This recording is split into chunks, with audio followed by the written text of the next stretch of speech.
우리 오늘 은혜 받으실 말씀은요. 로마서 11장 25절에서 26절 상반절까지입니다.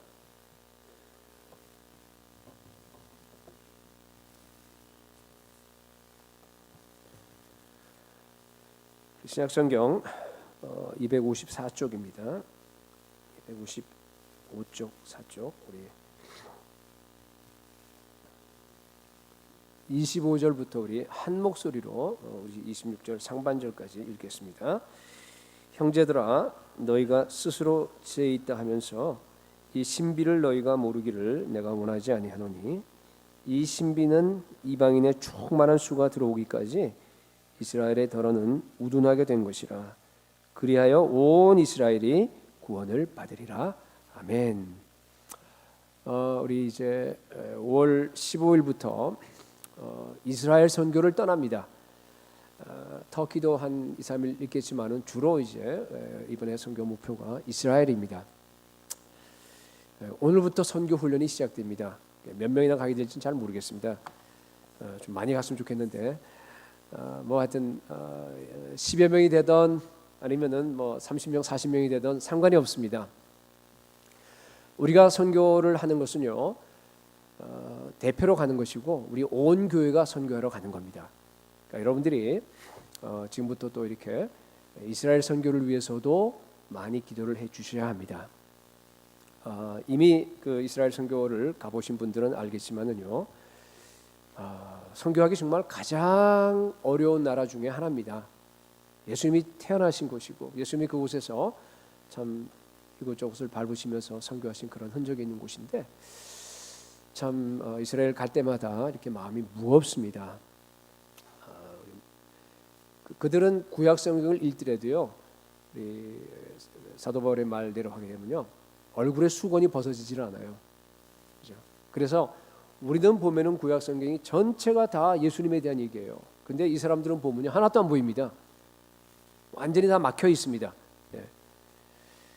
그래도 선교해야 합니다. 그렇기 때문에 선교해야 합니다.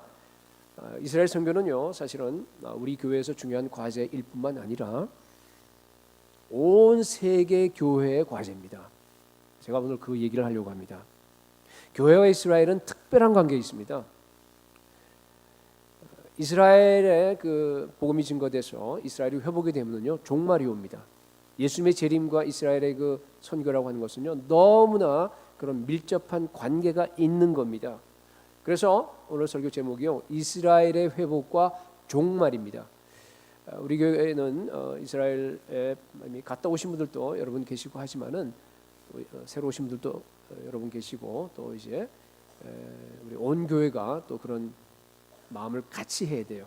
같은 마음을 품어야 되기 때문에 오늘 특별히 아마 제가 보기에는 2, 3년에 한 번 하는 설교예요. 이런 설교는 좀 다릅니다. 오늘은 여러분 어떻게 보면 좀 사실은 이렇게 굉장히 많은 그 신학적인 부분들도 좀 얘기를 했는데요.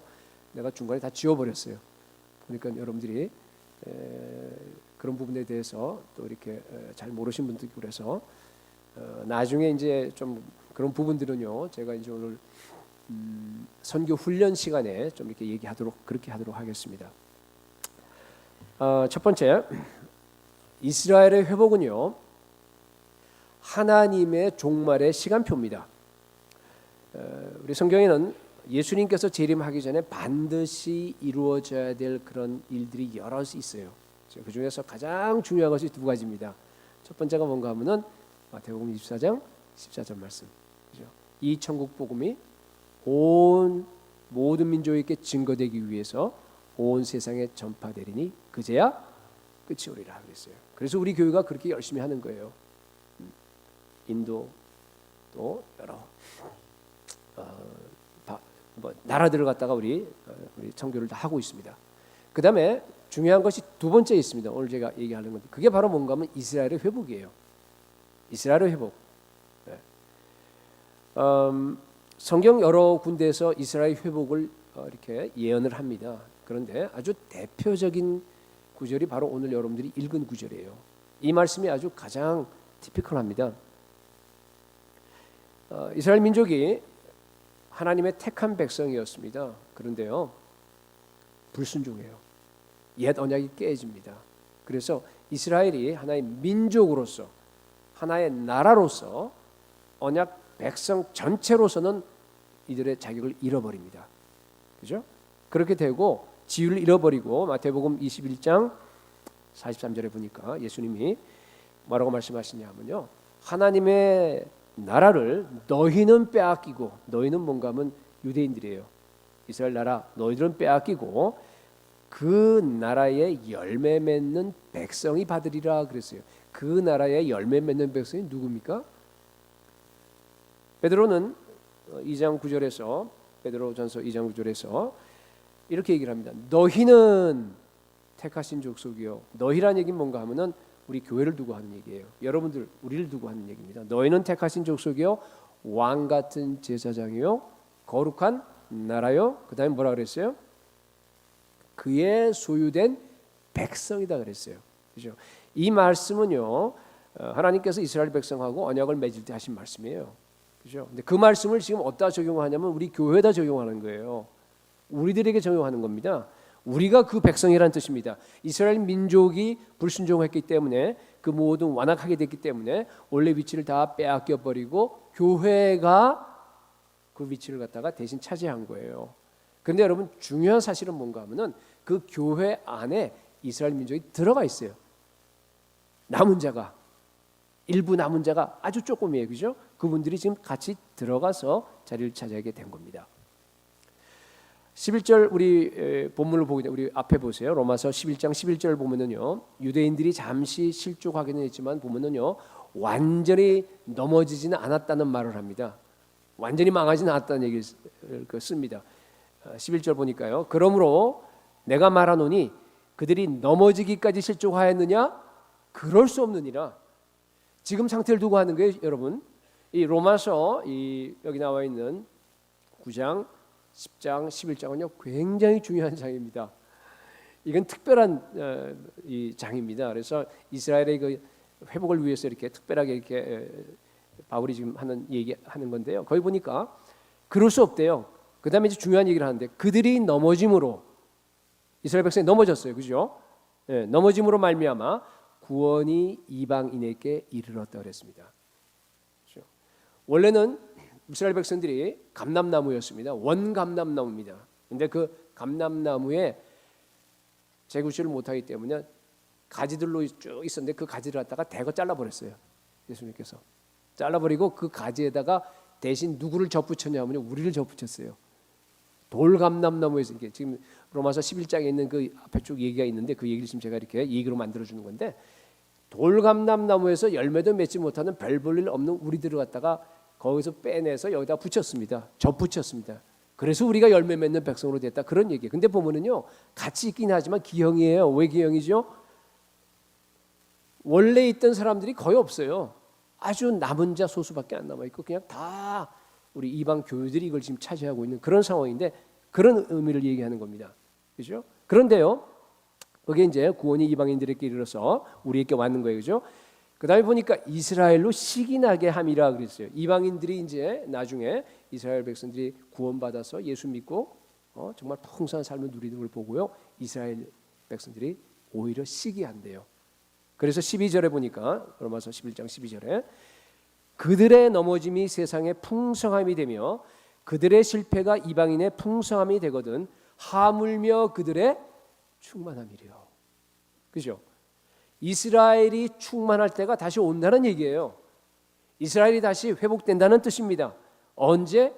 여기 이제 순서는 보면은요, 이방인의 수가, 충만한 수가 다 차게 되면은, 그게 얼마인지 모릅니다. 이방인의 수가 다 충만하게 차게 되면은 그 다음 차례가 누군가 하면 이스라엘이에요. 이스라엘도 마찬가지로 충만하게 된다, 그런 뜻입니다. 그렇죠?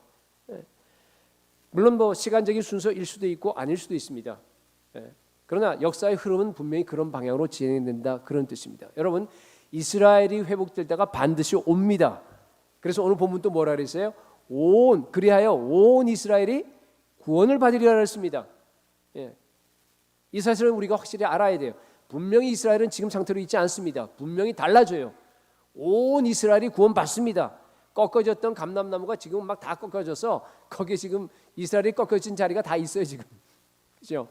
그런데 거기에 다시 원감람나무에 이 사람들이 접붙여서 예수를 믿게 되는 그날이 온다, 그런 뜻입니다. 그래 보니까요 24절에 이게 우리 11장을 지금 계속 여러분들에게 이렇게 설명하는 건데 24절에 보니까 이방인들도 접붙여져 있는데 이게 그런 얘기입니다. 유대인들은 원래 가지였기 때문에 얼마나 쉽게 다시 나중에 여기에 접붙여 줄 수 있겠느냐, 얼마나 자연스럽게 원래 가지에 접붙여 줄 수 있겠느냐, 그런 얘기예요. 그게 24절이. 그죠? 네. 이스라엘이 완악해졌어요. 예수를 버렸습니다. 그래서 그 덕분에 우리 이방인들이 예수 믿고 이렇게 풍성한 복을 누리고 있어요. 여러분 얼마나 우리가 엄청난 복을 누리고 있습니까? 여러분 늘 느끼세요? 늘 구원에 감격하세요? 늘 정말 야 이스라엘 정말 안 됐다. 네, 정말 이걸 갖다 왜 발로 걷어찼을까? 정말 우리가 느끼는 이 정말 너무나 좋은 그 축복이에요, 그렇죠? 근데 그것을 갖다가 머지않아서 유대인들도 깨닫게 된다는 뜻이에요. 그래서 그걸 보고 나서 이게 뭐야? 이게 우리 건데 원래 하면서 시기가 나서 다시 예수님을 대거 영접할 때가 돌아오겠다, 그런 얘기입니다. 그렇게 되면 근데 뭐가 생기냐면 세상이 끝나요. 그죠? 왜냐하면 15절에 뭐라고 하냐면은 그들을 버리는 것이 이스라엘 백성을 지금 잘라서 버리는 걸 얘기하는 거예요. 그들을 버리는 것이 세상의 화목이 되거든. 왜 화목이 됐습니까? 우리가 하나님하고 화목된 것도 있고 또 이스라엘 백성, 이스라엘 교회와 이방 교회가 하나가 됐죠. 에베소서 2장에 나와 있듯이 한 세 사람이 됐지 않습니까? 그죠? 둘이 원수되었던 것처럼 하나가 됐어요. 그리스도 안에서 화목합니다. 그러니까 그 얘기를 하는 거죠. 자, 그 받아들이는 것이 누가 받아들여요? 이스라엘 백성들이 복음을 받아들이는 것이 죽은 자 가운데서 살아나는 것이 아니면 무엇이리요? 이게 뭐예요? 온 이스라엘 백성들이 이스라엘의 택한 자들이 많이 예수 그리스도를 받아들이게 되면 죽은 자 가운데 살아난다는 얘기예요. 죽은 자의 부활이 일어난다는 얘기예요. 무슨 얘기입니까? 예수님께서 재림하신다는 뜻입니다. 그죠? 예수님께서 재림하십니다. 세상 종말입니다. 우리 예수님도요, 바울의 말이고 이거는 직접적으로 그런 말씀하셨죠. 어디서 하셨냐면은 마태복음 23장에서 예수님 마지막으로 이제 예루살렘 성으로 입성하십니다. 그죠? 그때 이제 감람산에서 이렇게 내려가면서 예루살렘 성이 쫙 보이는데 거기 딱 서서요 대성통곡하셨어요. 우셨어요. 예수님께서 큰 소리로 운 겁니다. 그게 왜냐하면은 예루살렘을 보니까 저 예루살렘이 이제 40년 뒤는요 로마 디도 장군이 와서 그걸 미리 내다본 거예요. 그냥 완전히 다 부셔버려요. 돌 하나 돌 위에 남기지 않도록 예루살렘 성전이 다 불타버립니다. 그리고 그 안에 역사를 기록을 보면 110만 명이면 여러분 얼마나 많은 사람입니까? 110만 명이 명절 지키라고 그 안에 들어와 있는데 그 백성들이 다 대학살을 당합니다. 이스라엘 민족들이. 그죠? 그런 걸 미리 내다보시면서 아주 대성통곡을 하셨습니다. 그러면서 이제 중요한 말씀을 하십니다. 앞으로 이제 너희들 난 못 볼 거야 그래요. 근데 언제까지 못 보느냐?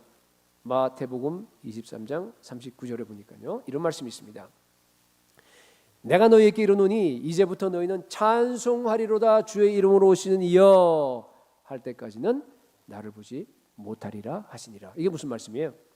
찬송하리로다 주의 이름으로 오시는 이여 하는 거는요 시편 118편에서 그냥 인용한 구절입니다. 그건 뭔가 하면은요 이스라엘 백성들이 메시아를 왕으로 모시면서 환영하는 얘기입니다. 그때 부르는 그 노래를 갖다가 인용하면서 너희들이 예루살렘에서 이 이스라엘 백성들이 나를 향해서 찬송하리로다 주의 이름으로 오시는 이여라고 이야기하면서 말하면서 환영하기 전까지 내가 안 온다는 얘기예요.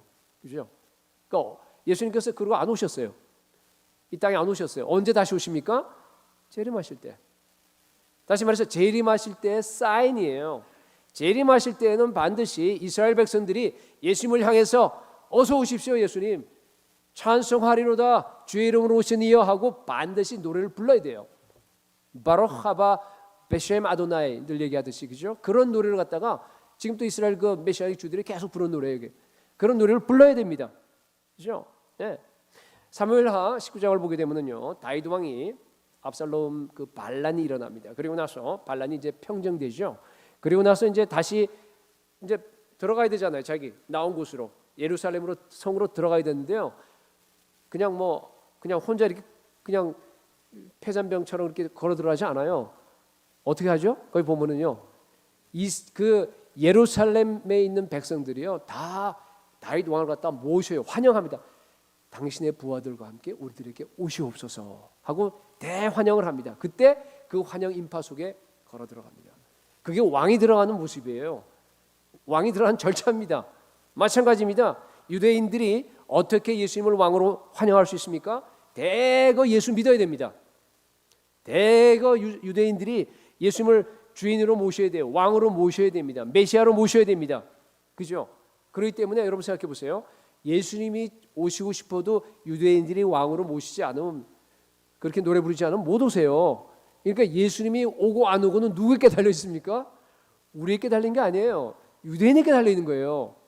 그죠? 물론 우리에게도 달려 있어요. 믿게 하면 되니까. 노력을 하면 되니까. 그렇죠? 너무너무 중요한 말씀입니다. 그죠?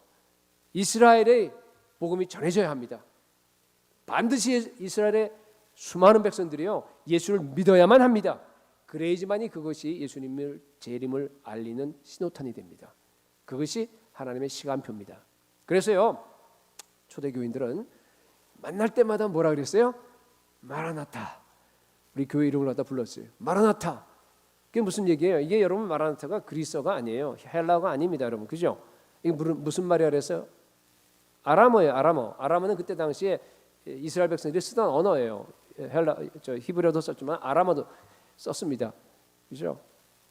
그래서 예수님의 동족이 쓰던 언어입니다, 이것이.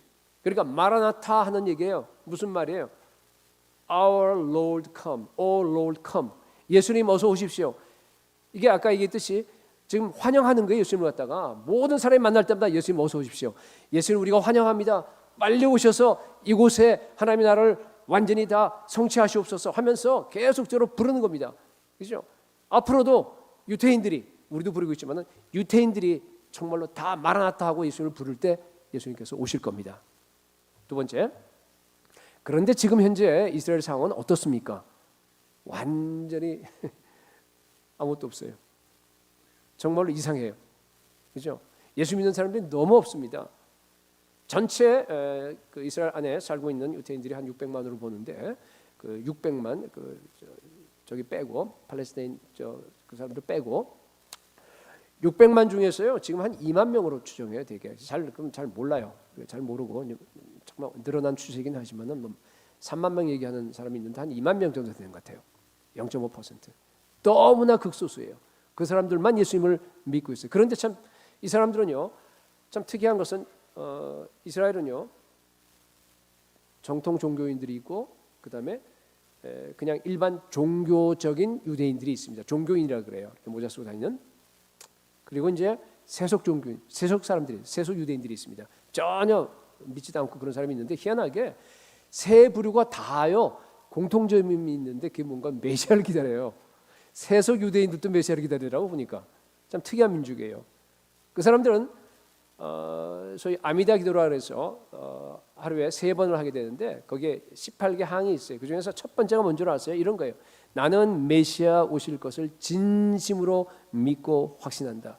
비록 지연되어도 나는 메시아의 오심을 매일 기다린다. 그게 기도문이에요. 매일 기다려요. 매일. 분명히 오실 것을 믿고 온 백성들이 다 기다리고 있습니다. 네. 그런데 예수 그리스도는 절대 메시아가 아니라고 생각합니다.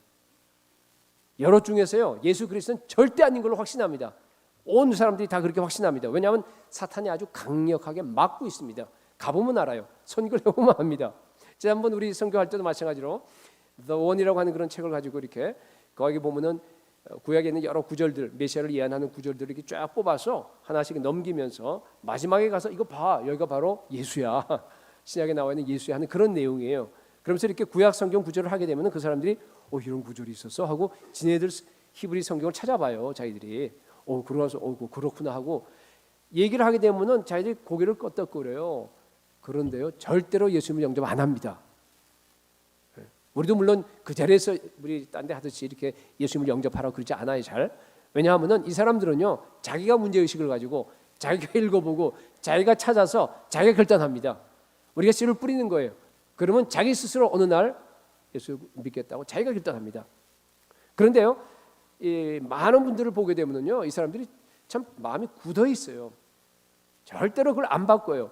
야, 너희들이 지금 믿고 있는 그 구약성경 우리 똑같으니까 그 구약성경을 너가 지금 제대로 해석하는지, 랍비들이 제대로 너희들에 가르친지를 갖다가 한번 봐라. 왜냐하면 이게 굉장히 연구열이 많거든요, 유태인들이. 그러면서 이렇게 얘기를 하면서, 그죠? 여기 신약성경을 읽으면서 이렇게 비교해봐라고 주어도 절대 안 받아요.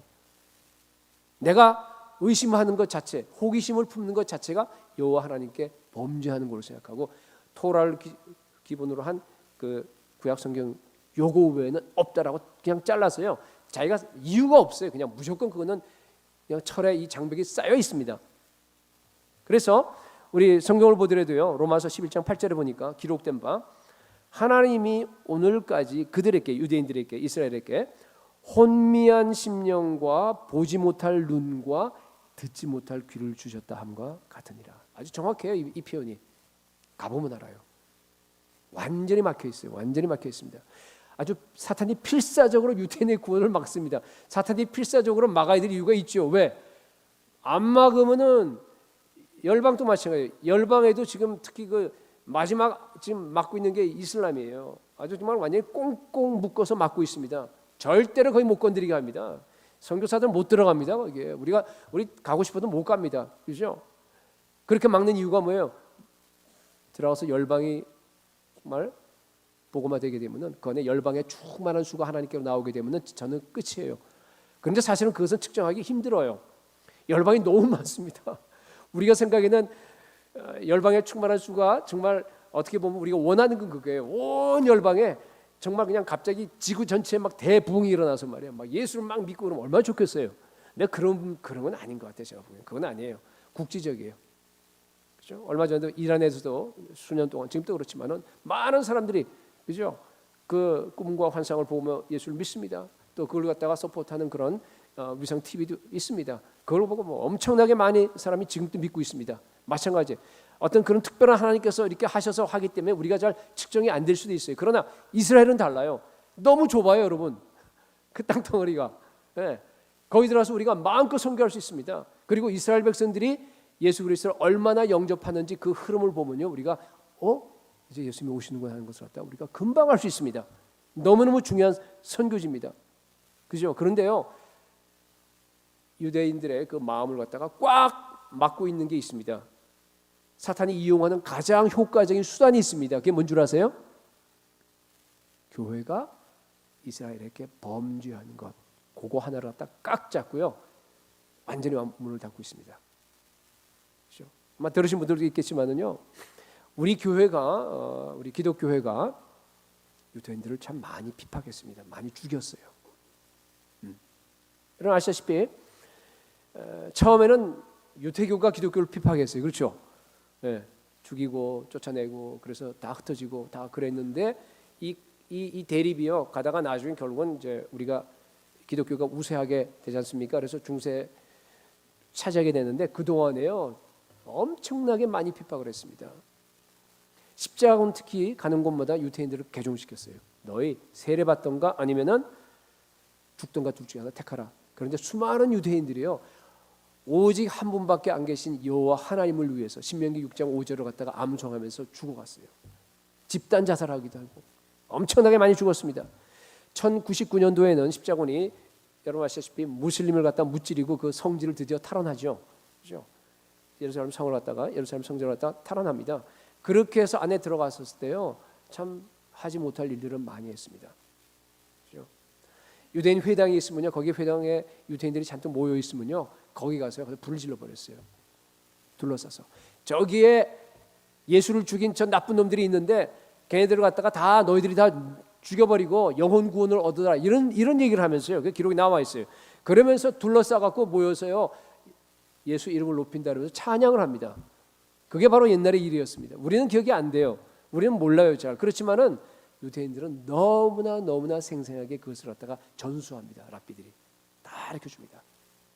그렇죠?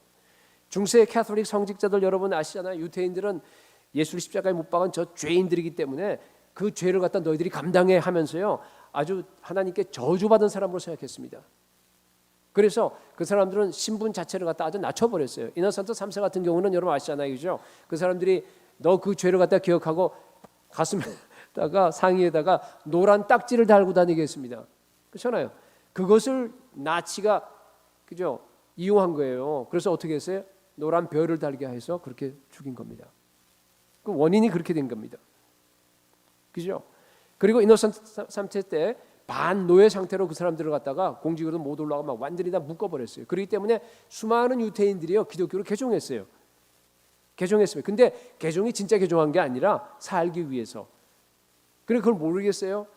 그러니까 이너선트 3세가요 어떻게 했냐면은 거기다가 유대인들을 갖다가 진짜로 개종했는지 아닌지를 갖다가 묻는 그런 거 이렇게 종교 재판소를 설정을 해서 정말 아주 가혹하게 고문도 하고 뭐 여러 가지로 화형도 시키고 추방도 시키고. 근데 그것이요 여러분 잘 아시는 그 인퀴지션 스페인에서 일어났죠, 그죠? 그게 1481년서부터 한 300년간 이렇게 이어지면서 정말 엄청난 유태인들을 탄압하는데요. 정말 여러분 보면 역사상에 가장 수치스러운 거 아닙니까? 거기에 보면은요 약 3만 2천 명이 화형당해요. 여러분 생각해보세요. 3만 2천 명이 얼마나 많은 숫자인데. 물론 그 안에 무슬림도 들어가 있어요. 그렇지만 대부분이 유태인입니다. 그리고 거기를 견디다 못해서 스페인에서 다 탈출합니다. 그렇죠? 탈출해서 바깥으로 나간 그 사람들이 적게는 한 8만 명, 모르니까 한 30만 명 이렇게 봅니다. 그래서 그 사람들이 결국 가서 나중에 모여서 지금은 세파르딤이라고 합니다. 아스카니즘하고 이렇게 구분해서 독일계하고 스페인계 구분하지 않습니까? 그래서 세파르딤이 됩니다. 그렇죠? 물론 캐톨릭은 타락한 종교. 물론 그 뭐 정말 캐톨릭이 아니라 밖에 있던 수도원이나 밖에 있던 어떤 뭐 왈도파나 이런 쪽이 진짜 교회예요. 거기 진짜 교회 아니에요. 그렇죠? 그렇지만 유태인들이 어떻게 알아요? 그걸 갖다가 몰라요. 십자가라 그러면요 이 사람들은 치를 떱니다. 유태인들은. 그래서 오죽하면은 이 이머전시 그 차에도 십자가는 안 달잖아요. 가보세요 한번. 이 적십자가 안 달아요. 뭘 달아요? 다윗의 별 답니다. 그리고 더하기 표시도요 십자가이기 때문에 안 써요. 어떻게 쓰죠? 이렇게 해서 위에만 나와 있어요. 밑으로 안 내려가요. 정말로 우리 유태인들 만나러 가면 여러분 십자가 목걸이 하면 안 돼요. 안 됩니다. 그 사람들은 거기에요. 와 이게 엄청난 담을 쌓아버렸습니다. 여러분 그게 종교개혁 전도 그렇죠. 종교개혁 후도 그래요. 그 다음 또 참 왜 그런지 루터도 보게 되면은 초기에는 유태인들에게 굉장히 호감이 있었는데 나중에 가면서 유태인들이 개종을 안 하거든요. 너무 완고하거든요. 그러니까 유태인에 대해서 이렇게 좀 별로 안 좋은 글을 씁니다.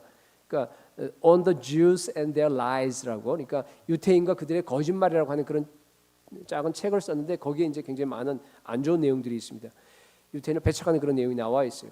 나중에 그 책을 가지고요 나치 독일 나치가 루터가 독일 사람이니까 그걸 이용을 합니다. 이용을 했어요. 그 근거를 갖다가 사실은 그건 아니에요. 그건 아니지만은 그러니까 유태인이 받아들이기는 근거가 다 거기서 나온 걸로 생각해요. 그래서 그 나치 독일이요 루터의 그 일부러 생일 기념일을 정했어요. 그때 가서 그냥 막 그때 당시 한 1000여 개 되는 그 유대 회당들이 있었는데 그 회당을 다 불살라 버려요. 하루 아침에. 그리고 유태인 비즈니스를 다 부셔버립니다. 그러고 나서 이제 홀로코스트가 시작이 되는 거예요. 여러분 물론 이거는 타락한 기독교가 그죠? 거기에 정말 고백 교회도 있고 좋은 교회들이 있어요.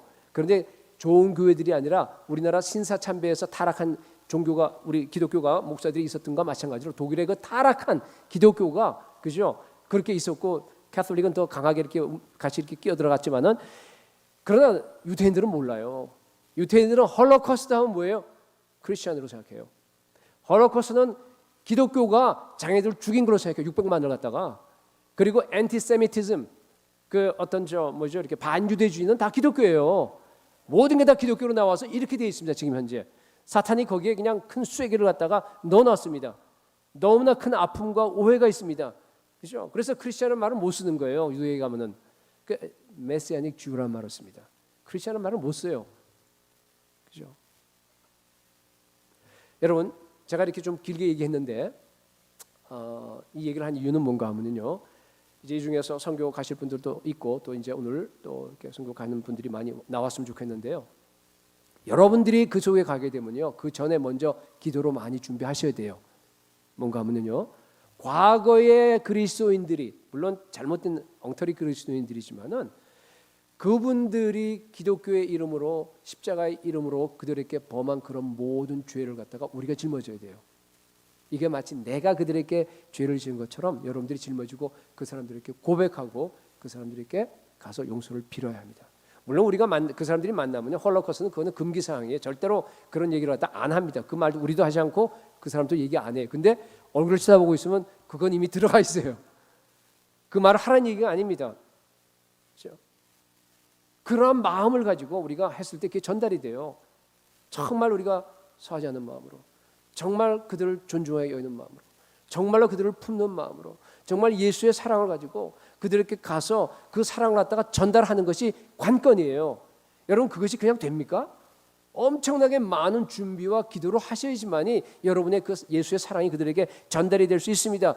성령께서 그 당시에 터치하셔서 그 말 하고 있는 가운데서, 우리는 어차피 예수 얘기할 거예요. 가서 잖아요. 메시아 얘기할 거예요. 메시아가 그분이 예수라고 하는 얘기를 할 겁니다. 그 얘기를 할 때 성령께서 그들의 마음을 터치해서 그게 일단은 상처가 치료가 돼야 됩니다. 그러니까 그런 가운데 우리 얼굴이나 또 여러 가지 대화하는 가운데서 그게 이렇게 나가 참 어려워요. 그러나 우리가 할 수 있습니다. 이제 가시는 분들도 이제 그렇게 할 거고, 그것을 위해서 가는 분만 아니에요. 제가 설교하는 이유는 뭔가 하면은 이것이 바로 우리의 기도 제목이에요.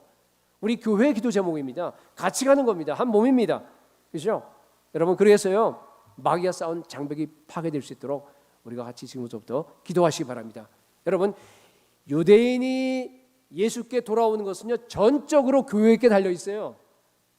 전적으로 우리에게 달려 있습니다. 우리가 해결해야 될 과제입니다. 이번에 함께 그 과제를 갖다가 우리 교회가 할 수 있는 분량을 같이 해결할 수 있는 우리 교회가 되시길 바랍니다. 자, 그래서 세 번째로 이스라엘의 회복을 위해서요, 중요한 게 하나 있는데 뭔가 하면요, 여러분들이요, 이게 교회에 대한 얘기입니다. 이게 바른 교회관을 가지셔야 돼요. 좀 딱딱할지 모르겠는데요, 이스라엘의 회복은요, 교회 회복입니다. 아마 이해가 잘 안 되실 거예요. 이스라엘이 회복된다는 얘기는요, 온 세계 교회가 회복된다, 그런 뜻입니다. 그러니까 그런 관점에서 여러분들이 보셔야 됩니다. 본문에 그리하여 온 이스라엘이 구원을 받으리라 그랬죠. 온 이스라엘이 누굽니까? 어떤 사람들은 이스라엘 회복 운동을 하는 사람들이, 상당히 많은 사람들이 뭐라 그러냐면요, 민족적인, 나라적인, 구약 성경에 원래 나와 있듯이 원래 처음에 그러한 나라적인 이스라엘이 다 하나님께로 돌아온다라고 그렇게 생각하는 사람이 너무나 많아요. 근데 그게 아니라는 걸 제가 지금 여러분들에게 얘기를 하려고 그러는 겁니다. 그렇잖아요. 그것을 주장하는 사람들은요, 굉장히 성경과 벗어난 좀 익스트림한 것들이 많아요. 근데 그게 참 불행한 것이, 그러니까 이제 그런 부분들이 이제 메시아닉 주들에게도 이제 들어가서 자기들은 이게 국수주의적인 그런 성향이 어느 정도 있기 때문에, 그래서 모든 걸 갖다가 유태적으로 이스라엘적으로 구약 성경과 신약 성경을 다 해석해 버려요.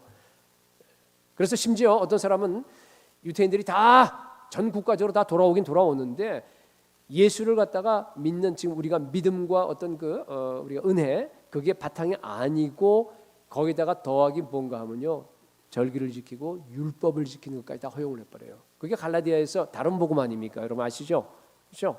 그렇게 해서라도 유태인들이 돌아와도 괜찮다. 그냥 하나님의 나라를 인정하게 되면 유태인들은 다 집단적으로 돌아온다라고 믿는 사람들도 꽤 됩니다. 여러분, 이것은요, 이제 이 얘기를 갖다가 사실은 제가 준비를 많이 했는데 안 할 거예요. 얘기 안 하기로 결정을 했습니다. 세대주의 영향이에요. 세대주의 영향. 세대주의 조금 이따 나중에 우리 선교 강의할 때 제가 조금 얘기를 하도록 하겠습니다. 근데 세대주의 영향입니다. 이건 세대주의는 성경적이 아니에요. 세대주의는 뭔가 하면요, 구약과 신약의 연속성을 부인하는 거예요. 각 세대마다 디스펜세이션이라고 하는데 각 세대마다 다른 그 하나님의 통치가 적용이 되기 때문에, 그죠? 율법 시대가 있고 무슨 뭐 무죄 시대가 있고 시대를 다 나눠서 이제 그렇게 하는데, 우리 달라스 신학이나 혹은 뭐 여기죠 탈보 신학이나 다 세대주의예요. 하여튼 올바르지 않아요. 성경적이지 않습니다. 개혁주의자 아닙니다. 그러니까 모든 걸 갖다 다 뭘로 보냐면 이스라엘을 갖다가 중심으로 다 봐요. 모든 걸 갖다 이스라엘 중심으로. 그래서 교회는 그냥 예수님이 이스라엘을 구원하기 위해서 왔는데 이스라엘을 안 받아주니까 할 수 없이 잠시 그냥 교회 시대가 시작된 거예요. 지금 2000년 왔어요. 근데 그건 일종의 괄호에 들어가 있어요. 괄호에. 그러니까 이거는 괄호로 좀 내려 있다가 이스라엘이 쭉 오다가 괄호에 들어가 있다가 나중에 다시 이스라엘이 회심하죠. 다 회복해서 오게 되면 이스라엘 시대가 이어진다. 그러니까 모든 성경을 이스라엘로 본 거예요. 근데 그렇지 않아요.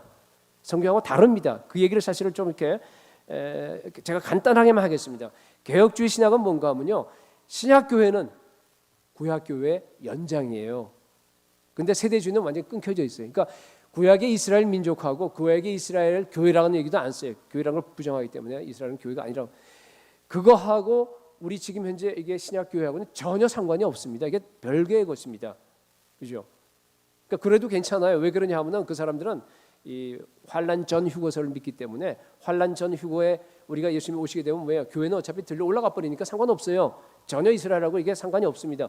여기 남아 있는 환란은 이스라엘이 다 유대인들이 거기서 순교당하고 다, 교회는 전혀 상관없이 유대인들에 대한 이익으로 봐요. 마태복음 24장이나 여러 가지 그 모든 걸 이 계시록에 나와 있는 그 모든 것들을 유대인 얘기로 봐요. 그렇지 않아요. 근데 그렇지 않습니다, 여러분. 틀려요. 그건 아니란 얘기를 여러분들께 여러분 했으니까. 그러니까 자세한 얘기는 다 빼겠습니다. 자, 그림을 보여드리겠습니다, 여러분들에게. 이것은 틀린 겁니다. 여기 대체 이론, 대체 신학이란 말을 썼는데 이건 뭔가 하면은 과거 이스라엘이 쭉 오다가, 그죠? 이 사람들이 버림받았어요. 그리고 이제 잘라져 버리고 예수님이 오신 다음부터는 교회가 이제 전개된다, 이런 얘기입니다. 근데 저것은 틀려요. 그죠? 이스라엘을 그 회복을 주장하시는 많은 분들이 캐톨릭과 그리고 개혁주의가 저런 신학을 갖고 있다 그러는데요. 전 여러 번 들었어요. 그런 그 지금 하시는 여러 교회들도 있고 하거든요. 그건 그렇지 않아요. 그건 몰라서 하는 얘기예요. 무식한 얘기예요. 그렇지 않습니다. 저거는 분명히 틀리는 건 여러분들 아실 거예요. 그죠? 거기에 대해서는 제가 설명을 안 해도 되겠죠. 그죠? 왜냐하면 이스라엘이 없어진 거 아니에요. 그죠? 자, 진짜 맞는 게 뭔가 하면 그 다음에 우리 개혁주의에서 믿는 신학이 바로 그 다음입니다. 바른 교회관입니다. 저희 뭐예요?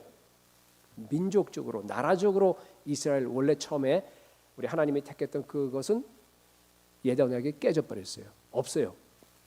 이제는 그죠? 그 사람들은 lost, 버림받았습니다. 그러나 그 중에서 남은 자가 있습니다. 성경에 보면 남은 자 사상이 있어요. 그 남은 자들이 지금, 그죠? 예수를 믿는 believing Israel, 남은 자들이 하나님의 교회로 들어온 거예요. 그리고 이방인들, 젠타일 중에서도 믿지 않는 사람은 여전히 지금 상실된 상태로 있고, 그리고 믿는 이방인들, 우리들이에요. 우리들이 유태인들과 함께, 유태 교회와 남은 자들과 함께 모여서 뭐가 되냐면 교회가 됩니다. 그 교회를 갖다가 뭐라고 얘기하냐면 하나님의 백성이란 말을 씁니다. 원래 하나님의 백성이란 말은 구약 용어죠. 옛날에 이스라엘 백성에게 쓰던 용어입니다. 근데 오늘날 우리가 쓰는 거예요. 아까 봤잖아요. 베드로전서 2장 9절에서 우리가 하나님의 백성입니다. 그렇죠? 그래서 이 하나, 이제 중요한 것은 뭔가 하면은 과거의 이스라엘의 그 모든 영적인 유산과 축복을 갖다가 오늘날 하나님의 백성이 다 이어받은 겁니다. 근데 그 안에는 유대인도 포함되어 있어요. 남은 자들로 유대인들이 포함되어 있어요. 근데 기형이에요. 왜냐하면 너무 적어요. 그죠? 마치 버림받은 거나 거의 비슷한 그런 느낌이에요. 근데 이게 회복된다 그런 얘기야. 앞으로 점점 더. 여러분, 저게 바른 교회가 아닙니다. 여러분 볼 때 무슨 차이가 있나 잘 모르겠다 그럴지 모르겠지만요, 이거 하나로요 엄청난 이 이스라엘 회복에 대한 그 포지션이 다 달라져 버려요. 예, 앞으로 아마 여러분들이 이렇게 하면서 많은 그런 걸 보게 될 거예요. 왜냐하면 굉장히 오리무중이에요, 굉장히. 그래서 메시아닉 주 중에서도요 국수주의적인, 민족주의적인, 자기 나라적인 그 아까 세대주의식으로 해석해서 그 모든 걸 나가는 사람들이 굉장히 많아요. 근데 그거는 비성경적입니다. 비성경적이에요. 아까 로마서 11장 17절에서 24절 나온 그 그림이에요. 그죠? 참감람나무가 있는데 이스라엘이 불순종해서 대부분 다 잘라나가 버립니다.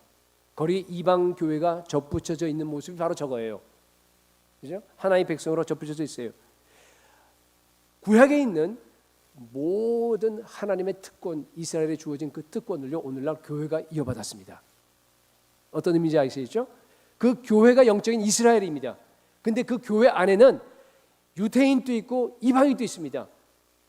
한 세 사람, 아까 얘기했듯이, 그죠?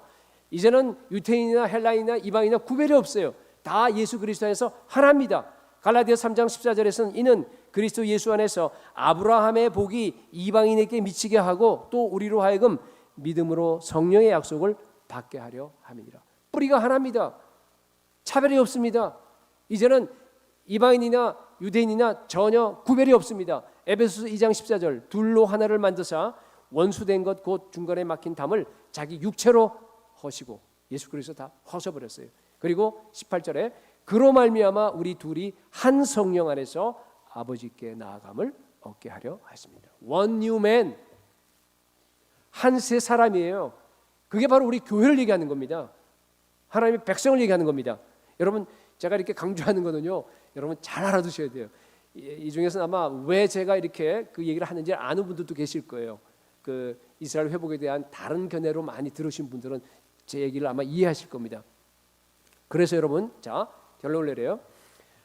오늘 본문에서 온 이스라엘이 구원을 받으리라는 게 무슨 뜻입니까? 민족적인 나라적인 이스라엘이 대거 돌아온다는 얘기가 아니라는 뜻이에요. 그럼 뭡니까? 남은 자의 숫자가 지금은 조금밖에 없지만은 그러나 앞으로 하나님께서 특별한 긍휼을 베풀어 주실 거예요. 우리 이방인들에게 특별한 긍휼을 베풀어 주셔서 그 충만한 소가 꽉 찼죠.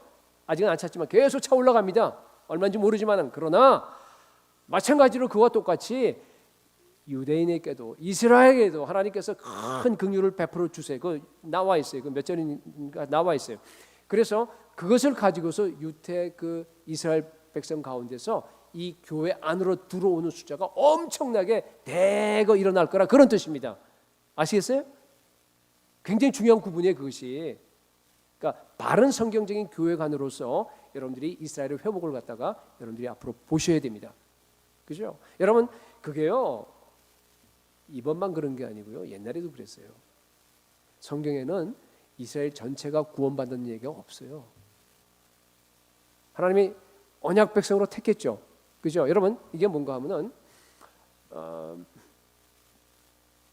구약에도 보게 되면은요 이삭에 속한 사람만 구원받았어요.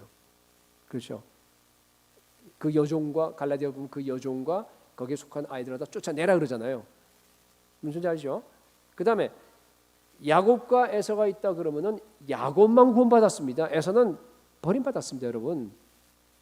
이스라엘 백성들이 엄청나게 많이 나왔어요. 애굽에서 나왔는데 그 중에서 다 광야에서 마음이 우리 금요일날 설교한 거예요.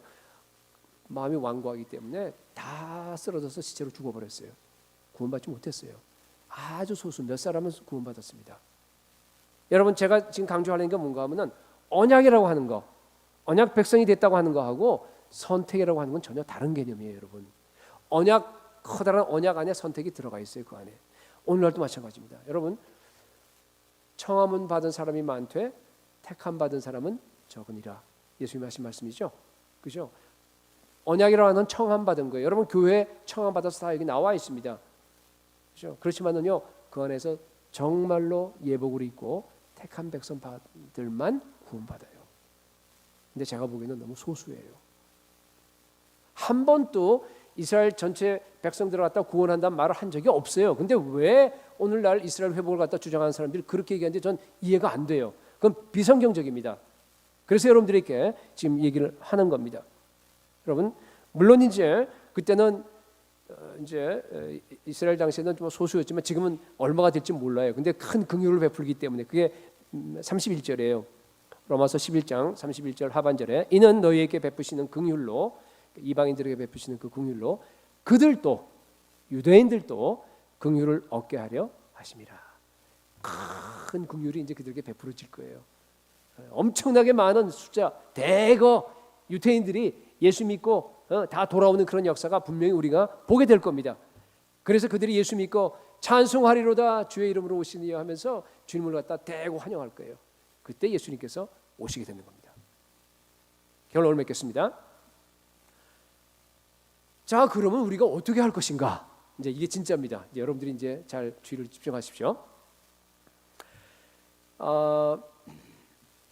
이스라엘에 가서 선교를 이렇게 하고 이렇게 다니고 하면은요 두려운 생각이 들어요. 박물관이나 야드바셈 그리고 또 그 보면은요 이렇게 그 유태인의 그 상처를 우리가 이렇게 접하게 돼요. 간접적으로 직접적으로. 여러분 교회가 제도화되고 복음이라고 하는 것이 이게 종교로 바뀌어 버려요. 그럼 우리 마음이 완악해지면 굳어져 버려요. 굳어지면서 점점 더 교회와 우리의 신앙 생활이 율법주의로 그리고 형식주의로 떨어져요. 나도 모르게. 그렇게 되면은 여러분 그때는 똑같은 일이 벌어집니다. 네. 여러분 우리가 생각할 때는 아유 그 십자군 어떻게 뭐 내가 그렇게 있으면 야 그거 안 하려 천만에 그 우리의 일이에요, 여러분. 우리가 똑같이 이렇게 됩니다. 똑같은 그런 죄성과 그런 것들이요. 그 시대에 우리가 살지 않아서 그렇지. 그 시대에 우리가 시대적인 그런 한계를 가지고 여러분들이 있는 우리는 그 시대를 벗어나서 벌써 이미 깨우친 상태에서 루터로 보고 무슨 뭐 누굴 보고 다 하다 보니까 잘한 거 있고 못한 거 있고 뭐 있고 그 우리가 다 이렇게 분별할 수 있죠. 우리 시대를 벗어나서 여러분들 한번 보세요. 우리가 얼마나 못한 것이 많은가. 마침 그게 십자군이 아닌 것뿐이죠. 십자군 외에 다른 일이 얼마나 많습니까? 우리가 악한 일이 사악한 일들이 마찬가지예요. 그게 우리의 일입니다. 정말로 우리가 율법주의 형식주의로 빠져버리게 되면요 예수의 이름으로 십자가를 갖다가 앞에 내걸고 여러분 그런 잔인한 일을 할 수 있는 게 바로 우리들입니다. 그게요 이스라엘만 가면요 그게 마음이 꽉 눌려요. 그렇게 그게 바로 우리의 모습이에요, 여러분. 그래서 이스라엘 백성들이 복음을 받아들이지 않는 겁니다. 그래서 여러분 이스라엘 선교라고 하는 것은요 우리가 열심히 가서 그냥 막 성경 나눠주고 막 그냥 열심히 막 여러분 그걸로 되지 않습니다. 물론 그것도 필요해요. 당연히 해야 돼요. 여러분 좀 많이 갔으면 좋겠어요. 이번에 많이 가면 좋겠는데 이 이스라엘 선교는 이게 보통 선교가 아니에요. 이거는요 온 교회가 다 해야 되는 선교입니다. 이건 다른 열방 선교하고 또 특별한 거예요. 이건 완전히 달라요. 네. 여러분요 우리가 늘 선교는 하나님이 하신 거라 그러면서 우리가 이렇게 고백하고 하는데 여러분 하나님께서 우리에게 뭘 원하세요? 내가 나가서 그죠 행동하는 거 하나하나 그 자체가 아니라 전도하는 그 행위 자체가 아니라 뭡니까? 여러분의 삶이 십자가의 삶으로 변화되기를 원하세요. 여러분이 바뀌기를 원하세요. 여러분이 예수의 마음, 우리 아까 찬양했듯이 예수의 마음을 정말로 예수의 마음을 품기를 원하세요. 정말로 우리가 말씀대로 순종하는 그런 모범을 갖다가 우리가 여기서 보여지만이 그쪽으로 가서 그 사람들이 우리를 보고 나서 아 그리스도인이 자기들이 생각한 거 사람하고 다르구나. 그리스도인이 저런 사람을 갖다가 그리스도인이라고 그러는구나 하고 자녀들이요 우리가 말로 해서가 아니라 그들이 우리의 얼굴과 우리의 모습과 우리의 그 삶을 보고 짧은 시일 내에 그들이 알아야 됩니다. 그건 얼마나 어려운 일이에요. 예수의 사랑을 우리가 충만해야 됩니다. 보여줘야 됩니다. 여러분 그렇기 때문에 제가 강조하려는 건 바로 이겁니다. 이스라엘의 회복은 교회의 회복입니다. 너무너무 중요한 명제입니다. 여러분 이스라엘의 회복은 우리 개교회 회복일 뿐만 아니라 온 세계 교회 회복이에요. 왜냐하면 온 세계 교회가 협력해야 돼요. 하나 갖고 안 됩니다. 그래서 나아가서 정말 그 모든 선교의 영향을 갖다가 거기에 집중을 해야 됩니다. 정말 한국 교회가 먼저 회복될 수 있도록 여러분들이 세계 교회 이전에 먼저 여러분이 기도하셔야 돼요. 하나님 먼저 우리 교회 회복되고 우리 교회 성도들이 정말로 예수 그리스도의 제자가 되고 정말로 한 사람 한 사람이 정말 그렇게 완고해지지 아니하고 정말 언제나 플렉서블하면서 언제나 회개하고 언제나 주님과 더불어서 동행하면서 하나님의 영광과 하나님의 뜻과 하나님의 나라를 위해서 살아갈 수 있는 그런 친백성 열매 맺는 백성이 되게 해주십시오. 내가 먼저 돼야 돼요. 우리 교회가 먼저 회복이 돼야 됩니다. 그리고 나서 우리가 한국 교회를 향해서 외치고 우리가 같이 그 회복을 부르짖어야 합니다. 그렇게 회복될 때 같이 올라가는 거예요. 그게 전달이 되는 겁니다. 로마서 9장을 시작하면서 바울이요 동족 유대인의 구원을 위해서 애타는 마음 여러분 읽어보셨죠? 한번 같이 볼까요? 한번 아까 얘기했듯이 로마서 9장, 10장, 11장은 특별한 장이에요. 근데 이걸 시작합니다. 이제 시작하면서 이스라엘 회복을 위해서 시작합니다. 로마서 1장부터 8장까지는 개인의 그 구원에 대한 얘기예요. 그러다가 9, 10, 11장은 지금 이스라엘 하나의 민족으로서 그렇죠? 하나의 구원에 대한 얘기를 하면서 다시 이제 12장에서 그러므로 하고 이렇게 이어지는 건데 1절 한번 보십시오. 내가 그리스도 안에서 참말을 하고 거짓말을 아니하노라. 나에게 큰 근심이 있는 것과 마음에 그치지 않는 고통이 있는 것을 내 양심이 성령 안에서 나와 더불어 증언하노니. 무슨 말을 하려고 그러기에 이렇게 거창하게 얘기합니까? 거짓말 안 한다까지 얘기하면서 말이에요. 그죠? 큰 근심과 거대한 고통이 지금 바울 안에 지금 있는 겁니다. 그죠? 그러면서 이제 3절에 보세요. 나의 형제 곧 고륙의 친척을 위하여 내 자신이 저주를 받아 그리스도에게서 끊어질지라도 원하는 바로다. 이게 얼마나 강력한 표현입니까, 여러분? 내가 끊어져서 여러분 지옥 간다는 얘기예요. 내가 끊어진다고 하더라도 내 골육 친척, 저 유대인 동족, 저 유대인이 정말로 예수를 믿고 예수께 돌아와야 될 텐다고 하는 그런 그 정말 간절한 그 마음을 갖다 지금 표현한 거예요. 그러고 나서 지금 시작하는 게 이게 지금 9장을 갖다가, 그러니까 그 간절한 마음에, 이게 예수의 마음 아닙니까? 그 간절한 마음에 성령께서 역사하셔서 10장, 11장 보면요, 엄청난 예언이 거의 나와요. 이스라엘 백성이 회복되는 정말 가장 중요한 예언이, 메시지가 나오는 걸 볼 수 있습니다. 여러분, 사도 바울의 이런 애타는 마음이 예수의 마음인데, 그러한 예수의 마음을 함께 가지시기 바랍니다. 이게 핵심이에요. 오늘 제가 얘기하려는 거예요. 저는 한국 교회를 보면요, 정말 언제나 가슴이 아파요. 너무 힘들어요. 겨우 자기 하나 교회 부흥한다고, 성장한다고, 그죠? 그냥 막 어떤 일을 막 서로 교회끼리 경쟁을 하더라고요. 건물만 잘 지어놓으면 거기에 사람들이 온다고 하는, 그런 사람 많이 모이면 뭐 하게요? 그래서 그냥 무리하게 어떤 교회는 프랜차이즈도 열더래요. 이게 비즈니스도 안 돼. 뭐예요? 비즈니스예요, 그게? 교회가? 작은 교회들은요, 그런 큰 교회가 오면은 자기 성도들 다 떨어진다고 그냥 막 저항합니다. 불만하고. 그게 무슨 교회입니까, 여러분? 그게 한국 교회의 모습입니다, 지금 현재. 여러분, 지금은 그럴 때가 아닙니다. 온 교회가 연합해야 돼요. 여러분, 각자 교회가요, 여러분, 그리스도의 목표를 가지셔야 됩니다. 예수의 목표가 뭡니까? 이 교회가 왜 존재합니까? 땅 끝까지 복음 전하라고. 땅 끝은 마지막 땅은 이스라엘입니다. 온 열방과 이스라엘까지 여러분들이 복음 전하셔야 됩니다. 여러분, 자기 동족을 위해서 그런 뜨거운 마음을 가졌는데, 여러분 생각해 보세요. 아까 그 교회관을 바로 가진다고 한다 그러면요, 이스라엘 백성들은 우리의 고륙입니다. 우리의 형제입니다. 그 사람들에게 복음 전하는 것은요, 당연한 것입니다. 여러분, 우리는요, 모든 뿌리가 거기이기 때문에 거기에게 엄청난 복음의 빚을 졌습니다.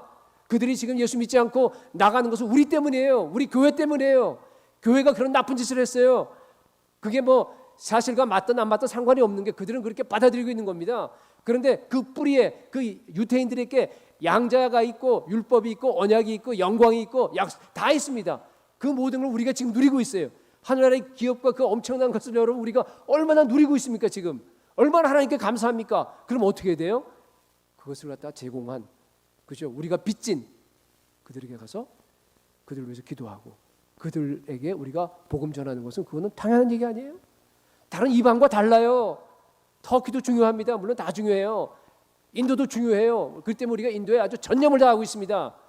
너무너무 중요합니다. 다. 그러나 이스라엘의 선교는 좀 달라요. 한 교회가 할 수 있는 선교는 사실은 아니에요. 이거는 온 교회가 연합해야 돼요. 하기 전에 먼저 우리가 부흥해야 합니다. 먼저 주님, 우리에게 그런 마음을 주시옵소서. 여러분, 모든 성도들이 이 이스라엘 선교를 갖다가 기점으로 이제 오늘부터 이제 훈련 들어가기 때문에, 훈련 받는 사람들만 훈련하는 게 아니라 여러분들 마음을 갖다 넓히기 바랍니다. 그래서요, 여러분들도 이스라엘을 위해서 기도하는 여러분들이 될 수 있기를 축복합니다. 그러셔야 됩니다. 저는요, 이렇게 늘 이렇게 느끼는 게 조금 점점 더 강해지는 것 같아요. 하나님께서 우리 한국 민족을 특별하게 이제 선교로 쓰잖아요. 근데 물론 우리보다는 이제 더 큰, 제가 보기엔 인도를 앞으로 많이 쓰실 것 같아요. 그래서 우리가 늘 기도하는데, 인도가 이제 중국이 이제 슬슬 내려가면은 이제 인도가 이제 올라갈 거예요. 그러면 인도는요, 무한합니다. 그 크리스천 그 안에 포텐셜도 무한합니다. 우리가 그 사람들 지금 키우고 있어요. 그 사람들이 나가서 정말 세계 선교하도록 이제 많이 하고 있는데, 이스라엘 선교는 또 달라요. 저는 느낌이 그래요. 이스라엘 선교는요, 하나님께서 우리 한국 민족을 특별히 사용하지 않나 하는 생각이 많이 들어요. 근거가 뭐냐? 우리 이사야서 55장 5절에 보게 되면요, 여러 그 하신 분들이 얘기하는 건데, 하나님께서 특별히 어떤 한 나라를 지정해서 그 나라를 통해서 이스라엘에게 복음을 전한다고 하는 그런 그 의미의 그 예언이에요. 저기 한번 보세요. 저기 뭐라고 돼 있어요? 보라, 내가 알지 못하는 나라를 네가 부를 것이며. 이스라엘 백성이 부른대요. 근데 알지 못한데 너를 알지 못하는으로 되는데 아니에요. 늘 알지 못하더니 맞아요. 원래 문법을 보게 되면 성경에 잘못 보니 너를 알지 못하던 나라가 내게로 달려올 것이며. 이게 보면요. 로마서 10장에도 그런 게 좀 이렇게 11장에도 보면 그런 10장이죠. 10장에도 보면 그런 게 뉘앙스가 있는 글을 갖다가 이렇게 얘기하고 있는데 보면요. 그게 뭔가 하면은요. 어떤 나라를 통해서 이스라엘의 대회심을 갖다가 일으키신다고 하는 하나님의 계획이에요. 저도 굉장히 많이 동감합니다. 근데 그 나라가 어쩌면 한국일지도 모르는 생각을 많이 해요. 점점 가면 갈수록 처음에는 그럴까 그러다가 왜냐하면은 보세요. 당장 우리 곤예루살렘 선교사를 통해서 여러분 아시잖아요, 그죠? 1년에요 수천 명의 단기 선교사들이 가는 곳은 이스라엘밖에 없어요. 아니, 한국밖에 없어요, 그죠? 이스라엘에 단기 선교사로 가는 그 나라는요 한국밖에 없습니다. 그 많은 젊은이들이요 이스라엘 땅에 가서 이제는요 우리가 선교 가면 다 한 번은 아마 거의 다 와봤는지도 몰라요. 왜냐면 워낙 좁으니까 거기가. 그냥 와서 매년마다 여름 겨울로 풀어서 사람들이 가서 다 만나고 성경 뿌리고 막 그냥 다 하게 되기 때문에요. 그런 나라는 한국밖에 없어요. 그리고요 탈북자들 보면은 탈북자 크리스천들을 보면은요 그 사람들이 이제 유대인들하고 대화하고 또 이렇게 복음 전하고 하는 그런 기회가 이제 아마 있어서 이렇게 간접적으로 들어보면은요 그런다 그래요. 그 사람들이 탈북자 얘기 들으면요 완전히 거기에 압도당한대요. 그리고 같은 동질감을 느낀다 그래요. 왜 그런 줄 알아요? 그들이 겪었던 유태인들이 겪었던 그 고난을 축소판이 지금 벌어지는 곳이 어딘가 하면 북한이에요. 그죠? 북한 정치 수용소 보세요. 북한의 그 굶어 죽는 사람들 그 모습들이요, 그 죽어가는 그 모습들이요, 장애인들이 겪었던 그 모습하고 이렇게 일치가 되는 거예요. 북한 그 탈북자들 와서 이렇게 증언을 하고 예수를 전하고 그러면은 저는 그렇게 생각돼요. 혹시 하나님께서 빨리 우리에게 통일을 주시게 되면은 그죠? 이 한국이라는 얘기는 남한만은 아니에요. 북한이 다 합한 거예요. 북한에서 지하교인들 거기에서 수용소를 견디고 거기에서 그 정말 극렬한 그 핍박을 갖다 견딘 그 지하교인들이 그 크리스천들이 나와서 이스라엘로 가서 전도를 해보세요. 어떻게 되나?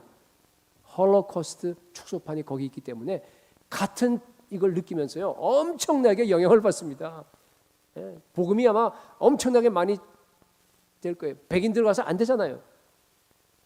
우리가 가야 되는데 그 중에서 아마 북한 사람들하고 우리가 이렇게 되는 그런 부분들이 굉장히 많다고 하는 그런 생각을 점점 더 많이 하게 됩니다. 어쩌면은 이스라엘이요 우리 한국에게 주어진 과제일 수도 있습니다.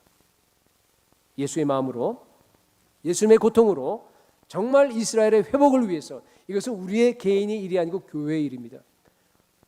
주변 교회가 다 연합해야 됩니다. 온 세계 한국 교회 일이에요. 여러분 한국 교회 일어나야 합니다. 부흥해야 합니다. 지금처럼 가다 망합니다. 여러분들이 정말 이스라엘의 그 회복과 정말 그 말씀과 연관시켜서 정말 우리 교회가 부흥하고 온 세계 교회가 온 한국 교회가 부흥할 수 있도록 기도하고 선교하는 그런 우리 온 교회가 될 수 있기를 예수 그리스도의 이름으로 축복합니다.